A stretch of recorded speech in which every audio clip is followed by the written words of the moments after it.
Alright, it's Friday, February 2nd, Groundhog Day, and it feels like Groundhog Day. Been waiting all morning for the contractor to show up, and he didn't show up. So I decided to go ahead and tear apart the heater box. I took the core out, and it just dropped that off at a radiator shop down in Hampton, and yeah, they're going to take a look at it. Anyway, what I got going on here, and I'm going to have to work on this, get some body filler out, is this is super old plastic, and it's pretty much dying, so I had to cut all the rivets out. It's not in bad shape overall. This is obviously the side. I'm gonna sand that down and paint it. I'm gonna clean this up too. Inside don't look bad. The outside needs some work. Okay. So turns out I actually could have painted this. This is where the bracket goes to the selector. One thing I don't like about this is that it free floats here. There's only a bushing on the inside on one portion of it. I didn't think of putting another one in there. I mean, it's fine. I bet you when I put the bracket on there, it'll hold it tight. Anyway, it's done. I've, obviously had to build up some of these areas here. Just put some short strand fiberglass filler in there and then drilled out the holes. There used to be rivets all through here, but I ended up using number 6 screw. It's not perfect, and it doesn't matter. I just don't have the energy or time to sit there and do 100% detail sanding when no one's going to see it anyway. So yeah, that's the place, or the part that you will see right here from under the dash. I didn't fill out every divot, but it looks pretty good. Okay, so the heater core fits right in here. Fits right here, and obviously the 2 holes there are where it goes into the firewall. Score cage up in there. Clean that out with fast etch, and then I just let it dry off, and then I put it back in. I opened up the motor, which is below here. Open that up. There's 2 screws that go the length of this, and then it splits right here at the half. And I split it open, and the brushes were still practically brand new. It's like this thing had never been used.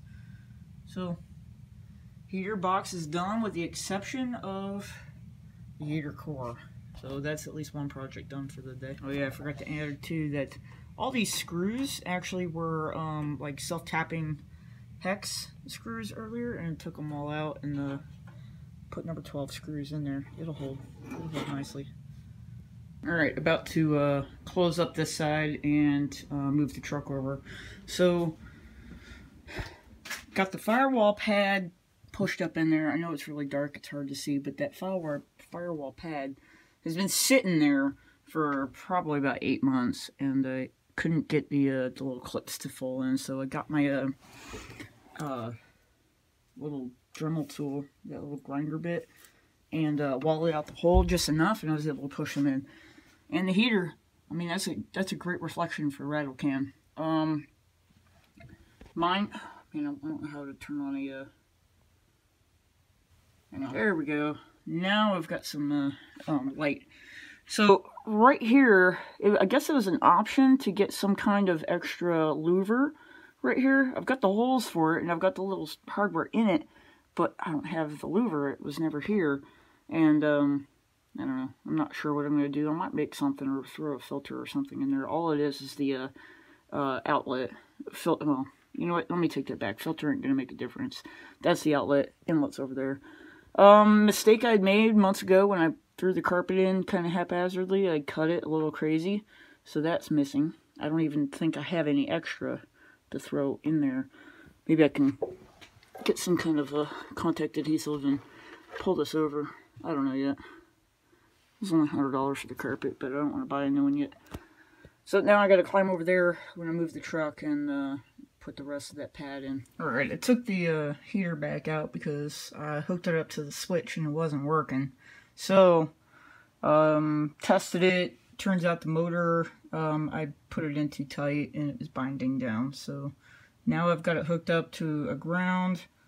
That right there is the to the resistor. One's for high here on the red, and the blue one there has for low. So if I clip this in, I can't really do this two hands, but alright, hang on, let me get you back. Alright, I'm hooked into the high side, the red one there. Got a little good airflow coming out of there. You can see my hair and the reflection going nuts. Alright, let me hook it on to low. Alright, here's low.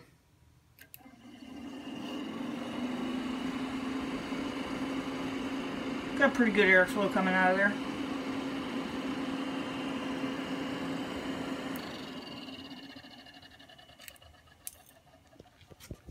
Alright, so I know it works. Now I just have to figure out why the ground is acting weird. So I don't have another person here to help me, and I need a bolt held in. So I've got that dowel holding a bolt to the heater, push through.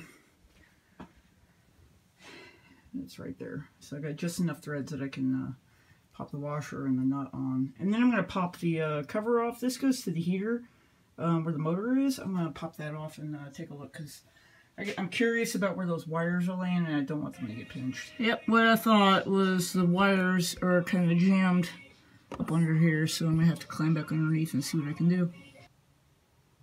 Okay, from pushing that thing in there, it pinched the wire right there.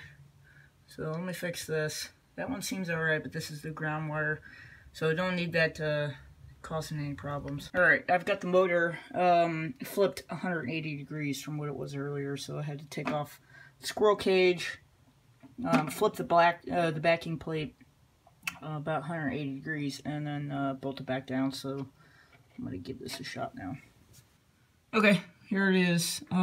Fixed that wire, and now I've got plenty of room in there, so just had to reposition this motor.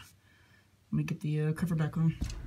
Well, I've had this thing in like 3 or 4 times now since I started the video on the heater, and I can't get it to run while it's in the truck.